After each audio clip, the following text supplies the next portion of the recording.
Bonjour à tous. Dans cette vidéo, nous allons voir quels dispositifs existent pour le travail en autonomie des élèves et tenter de les analyser pour voir leurs forces et leurs faiblesses.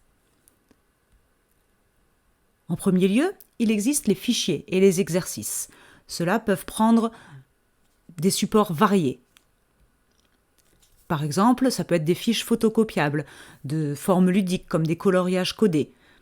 Une fois que les élèves ont travaillé sur ces fiches, il s'agit bien sûr de les corriger, et puis on peut les rassembler dans un livret d'autonomie, on peut les agrafer, on peut leur faire une jolie couverture pour que l'élève puisse rassembler tout le travail qu'il a fait en autonomie. On peut aussi penser ces dispositifs avant, en l'agrafant à l'avance, mais dans ce cadre-là, il faut penser également à la différenciation.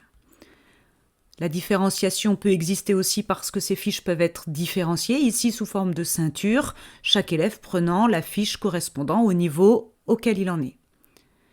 Et puis pensons également aux pages de manuels dans lesquelles souvent les exercices sont regroupés par compétences et il est possible de proposer aux élèves un parcours dans ces manuels ou même de leur laisser choisir leur propre parcours en choisissant eux-mêmes 2 ou 3 exercices pour chaque compétence qu'ils doivent exercer. Ces supports peuvent s'accompagner de feuilles de route, que ce soit pour l'enseignant qui peut ainsi suivre quels élèves ont fait quelles fiches d'autonomie ou quels exercices d'autonomie, ou que ce soit pour l'élève qui peut effectivement lui aussi valider dans son parcours où il en est, par exemple ici avec un système de ceinture. On peut même fixer une sorte de contrat avec l'élève dans lequel il va pouvoir dire « voilà ce que je vais faire pour arriver à l'objectif que je me suis fixé, c'est voici quelles fiches et quels exercices je vais faire, ou voilà le nombre d'exercices que je vais pouvoir faire cette semaine pour m'entraîner sur les compétences visées. » Enfin, ces fichiers, ces exercices doivent s'accompagner d'une réflexion sur leur évaluation, déjà sur leur correction. Est-ce que ce sont des fiches qui présentent une auto-correction ou est-ce que c'est l'enseignant qui corrige toutes les fiches? Et puis enfin, comment l'élève va pouvoir savoir où il en est? Est-ce qu'on peut lui proposer un cahier de progrès ou un dispositif qui lui permet de pouvoir aussi exercer son autonomie cognitive et morale sur les choix qu'il va faire en fonction d'une visualisation, d'un support visuel de là où il en est dans ses apprentissages compétence par compétence. Un autre dispositif très connu du travail en autonomie, ce sont les plans de travail. Ils viennent directement de la pédagogie freinée, après être passés par différentes formes de pédagogie. Ce sont des documents qui doivent être adaptés à chaque élève, sur lesquels les élèves planifient leurs activités à partir de ce qu'ils souhaitent et peuvent réaliser ce qu'ils ont à acquérir ou à maîtriser au terme de la durée du plan de travail, qui peut être d'une semaine ou de 15 jours. Voici un exemple dans lequel on va trouver à la fois des activités communes prévues par l'enseignant pour tous les élèves et à la fois des activités choisies par l'élève selon des progressions planifiées et proposées par l'enseignant et qui sont écrites ici. Cela permet une planification conjointe entre l'élève et l'enseignant du travail qu'il va faire en autonomie et l'exercice du choix de l'élève, d'une pédagogie du choix. On va pouvoir trouver par exemple des supports dans lesquels il faut que l'élève écrive ce qu'il va faire dans la semaine. Il va pouvoir également avoir une place pour écrire son projet personnel d'apprentissage ou des projets personnels qu'il a envie de mener en classe. Ces plans de travail s'accompagnent d'une réflexion là encore sur l'évaluation. On peut trouver dans le plan de travail des repères visuels là encore pour que les élèves sachent là où ils en sont dans leurs apprentissages. On les trouve également dans ce plan de travail-là. Et puis, on peut les accompagner aussi d'une direction sur le degré d'autonomie, certains élèves pouvant être complètement autonomes alors que d'autres doivent encore passer par l'enseignant pour certaines tâches ou pour certaines validations. Ainsi, le plan de travail est un outil de développement de l'autonomie très important parce qu'il incite les élèves à se fixer des objectifs, à faire des choix quant à leur réalisation et à rendre compte du travail réalisé. Enfin, un autre dispositif assez différent qui vient, lui, de la pédagogie plutôt Montessori, ce sont les ateliers de manipulation. Ça part du principe que l'enfant a besoin de manipuler, on est plutôt sur des enfants jeunes de maternelle ou de cycle 2, et il a besoin de manipuler du matériel concret pour pouvoir s'en former une image abstraite. Concrètement, chaque apprentissage correspond à un matériel et le rangement est ordonné par niveau dans l'ordre de la difficulté du matériel.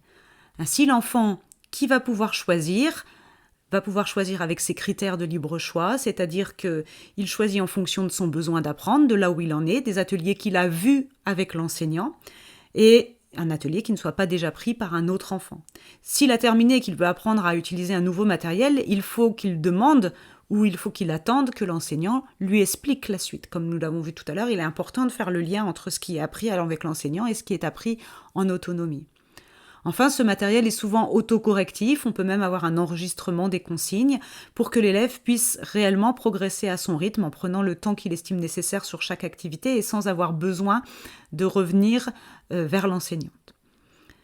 Cette entrée par le libre choix permet donc d'apprendre dès le plus jeune âge à prendre en charge pour l'élève une partie de sa progression, et c'est l'espace qui est balisé pour cela. Il y a une importance intéressante de l'organisation spatiale de la classe.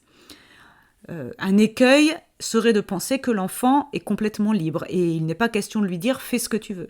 Il est question de l'accompagner car on sait que dans cette autonomie-là, les élèves les plus en difficulté ou les plus fragiles ont besoin d'acquérir ces concepts de choix, de savoir par où ils doivent passer. Ils ont besoin d'un accompagnement de l'enseignant. Enfin, on peut ajouter dans tout le matériel ou dans tous les dispositifs, même si ça n'en est pas vraiment un, les outils numériques qui aident les élèves dans leur travail autonome et qui peuvent s'avérer être des outils très précieux parce que déjà, ils sont une source de motivation importante pour les élèves, parce qu'ils permettent à des élèves non lecteurs d'écouter des consignes et d'être plus autonomes dans leur réalisation. Ici, on voit un élève de CP qui s'exerce avec une application dédiée. Si l'application est bien faite, elle peut être adaptative, c'est-à-dire qu'en fonction des réussites ou des échecs des élèves, elle adapte le travail suivant. Elle permet des rétroactions, des feedbacks importants. L'enfant sait tout de suite si ce qu'il a fait est juste ou non, et donc il peut tout de suite rectifier ses erreurs. Elle permet autant de répétitions, d'essais, de retours que nécessaire. Pour le coup, l'outil numérique se lasse beaucoup moins qu'un enseignant, et donc les élèves peuvent refaire aussi souvent que nécessaire. L'outil numérique permet la coopération, notamment par exemple avec un travail coopératif sur un TBI, un groupe d'élèves qui travaillent sans l'enseignant pour s'exercer ou pour fabriquer du contenu pour les autres sur le TBI. Et enfin, il permet également un suivi des apprentissages. Il peut y avoir une rétroaction qui permet à l'enseignant et aux enfants de savoir où ils en sont. On a donc, grâce aux outils numériques, des possibilités nouvelles de faire travailler les élèves en autonomie. Ces outils numériques peuvent prendre place dans les dispositifs dont nous avons déjà parlé. Ça peut être quelques lignes du plan de travail, ça peut être un coin dans la classe parmi les ateliers de manipulation, ou peuvent constituer en eux-mêmes les exercices ou le support sur lesquels les enfants vont s'exercer lorsqu'ils sont dans leur travail autonome.